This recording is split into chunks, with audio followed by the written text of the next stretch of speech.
matemática. A nossa aula de hoje será posições relativas de uma reta e posições relativas a uma circunferência. Então, antes que a gente vá para a nossa aula, desejo que você se inscreva no nosso canal Mentalvox e também toque no sininho para novas notificações, certo? Então vamos para a nossa aula sobre posições de uma reta e uma circunferência. Então, a princípio, você deve entender o seguinte, que você tem uma circunferência e tem todos os complexos que envolvem a geometria da circunferência, né? Os pontos internos e os pontos que podem ser atribuídos a esta circunferência externamente, certo? É as chamadas posições, tanto de reta como em relação a uma circunferência. Posição relativa de uma reta em relação à circunferência. A primeira condição que a gente deve levar em consideração é a reta secante. A reta S corta a circunferência em dois pontos. Quando isso ocorrer, essa é chamada de secante à circunferência, ou seja, a distância do centro à reta S é menor que o comprimento do raio até a circunferência, como você vai ver aqui. Então, eu tenho uma circunferência, eu tenho uma reta T, ou S, tanto faz, e eu tenho aqui no centro o ponto de origem. Então, aqui eu tenho um raio da circunferência e eu tenho outro raio da circunferência. Que o raio nada mais é do que a distância do centro até o ponto da circunferência, né? Que circunda a circunferência. O ponto do centro até a reta é menor do que o raio. É isso que ele falou quando se referiu à reta S ou reta T, tanto faz, né? É chamada secante à circunferência, ou seja, a distância do centro à reta S ou reta T é menor que o comprimento dela na circunferência. Então, se você notar aqui, foi traçada uma reta secante. Essa reta também é chamada de reta secante toda vez que ela tocar em dois pontos aqui na circunferência, né? Então, eu tenho a circunferência, eu tenho a reta, tocou em dois pontos, ela é chamada reta secante. E a distância, né, do ponto até o centro, ele é menor do que o raio.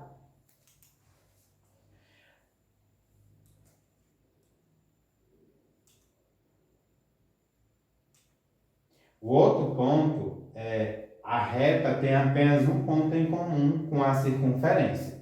É a reta tangente, está escrito aqui reta secante, mas reta tangente é toda reta que tem um ponto em comum na circunferência. Note que a distância do centro à reta S é igual ao comprimento do raio, ou seja, a distância do ponto, a circunferência da reta, é o mesmo da distância do ponto até o raio, do centro, né? Então, é o que ele fala aqui na reta tangente. Então, você tem aqui a reta, aliás, a circunferência, e você tem a reta. Você observa aqui, só tem um ponto que toca nessa circunferência. A distância desse ponto até o centro é também chamado de raio, ou seja, o tamanho da distância é também o tamanho do raio. Por isso que ele diz que a distância é igual ao raio. Então, a distância do centro à reta T é igual ao comprimento do raio, ou seja, a distância é igual ao raio. Então, a reta tangente é a reta que toca a circunferência em um único ponto, P, que ele chama aqui ponto P. Esse ponto é conhecido como ponto de tangência ou de contato, ou seja, né, você está observando que só tem um ponto que tocou nessa circunferência. Então, quando isso acontece, a reta é chamada reta tangente. Se você fizer uma análise entre a reta secante, que você vai ver aqui a figura que toca em dois pontos, a reta tangente já vai tocar apenas em um. Então, a reta secante toca em dois e a reta tangente vai tocar apenas em um. Posições relativas de uma reta e de uma circunferência. Então, a reta externa. A reta externa tem aqui o ponto P, a reta está fora, a reta T, ponto P, e tem um ponto C que toca na circunferência. A distância do centro até o que toca na circunferência é o raio. Só que a distância desse ponto até o exterior é a distância da circunferência até a reta T, que tem um ponto P. Como a reta não toca na circunferência, ela não toca, ou seja, ela é externa à circunferência, por isso que ela é chamada de reta externa. Reta externa não toca nenhum ponto na circunferência. Reta tangente toca num ponto na circunferência. E reta secante vai tocar em 2 pontos na circunferência. Essa aí é a compreensão que você deve compreender até então. Então, a propriedade da reta tangente. Qualquer reta tangente a uma circunferência perpendicular ao raio no ponto de tangência T. Ou seja, a reta T é perpendicular ao ponto OT. OT, formando um ângulo de 90 graus. Né? Se você observa, o ponto de tangência que toca na circunferência, que ele chama de T, forma 2 ângulos de 90 graus. E ele é perpendicular, né? Ele toca. Essa é a propriedade da tangência. Então, a segunda propriedade, se um ponto P exterior, ou seja, está fora da circunferência, está vendo aqui fora? Há uma circunferência, traçamos os seguintes segmentos, PA, PA e PB. Então, vamos chamar de PP e PA. Então, de P até A e de P até B, esses são os segmentos que tocam na circunferência, que é uma tangente. A circunferência nos pontos A e B. Então, os segmentos PA e PB são congruentes. Se ele está dizendo que essa distância de P até A, aqui esse ponto, e de P até B, também é esse ponto, esse segmento é do mesmo tamanho desse segmento. E a distância desse ponto até o centro deverá ser o mesmo. Essa é a propriedade, onde eu tenho um ponto exterior e eu posso ligar a circunferência. Vamos para um exemplo. Uma reta T é secante a uma circunferência de centro O e tem 10 centímetros de raio. Então, do ponto de origem até qualquer ponto na circunferência, ele tem 10 centímetros. Indicado por D, a distância do ponto de O até D. Então, essa distância aqui de O até a circunferência é a distância aí da reta secante. Qual é o maior valor inteiro que D pode assumir?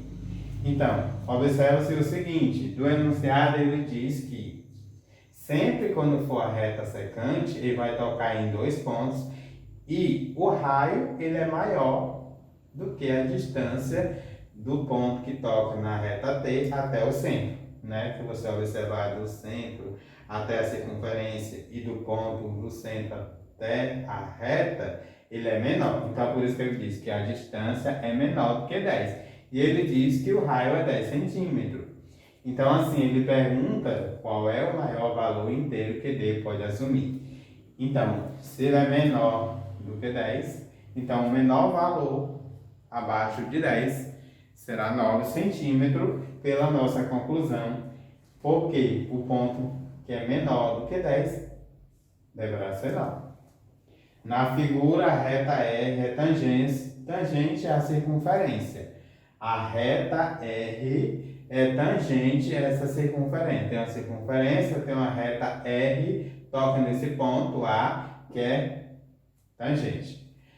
Recordando a propriedade da reta tangente, determine em graus as medidas de x e de y das figuras abaixo. Então, você vai observar o seguinte. Eu tenho aqui o centro O, tenho esse ângulo aqui y, e tem outro ângulo aqui, o ângulo OPB, se aqui é y, o outro lado também é o mesmo valor. Tenho esse ângulo que é 30 graus, e tenho esse aqui que é x. Certo? Quando você observa que é perpendicular, ele diz aí na propriedade, quando é perpendicular, o ângulo é de 90 graus. Então, se ele está perguntando o valor de x e de y, quanto é o valor de x? Se um lado é 90 e o outro lado é 90, então você já concluiu que o x aí já é igual a 90. Como a reta é tangente à circunferência, como a gente vai observar aqui, né, a propriedade, ele diz aqui que o ângulo é de 90 graus. Qualquer reta tangente a uma circunferência é perpendicular ao raio no ponto de tangência. E esse ponto de tangência mede 90 graus, como a gente está vendo aqui nesse exemplo. Então, o x aqui é 90 graus. Assim, se x mais y mais 30, você vai ver também que essa figura que forma na circunferência, junto com a circunferência reta, é um triângulo. Então, você tem 90 graus, y mais 30. E você já sabe que toda a soma dos ângulos internos de um triângulo mede 180 graus. Então, 90 é o valor de x, mais o y que eu não sei, mais 30 que já me dá, deverá ser 180. Somando 90 mais 30 dá 120, mais o y dá 180. Então, você subtrai 180, tirando 120. Então, o valor do y que você estava procurando é 60 graus. Então, agora você já sabe que x é 90, esse lado é 30 e esse lado é 60. Se você somar os três lados, deverá ser 180 graus, certo? Essa foi a nossa aula sobre posições relativas de uma circunferência e de uma reta, e até a nossa próxima aula.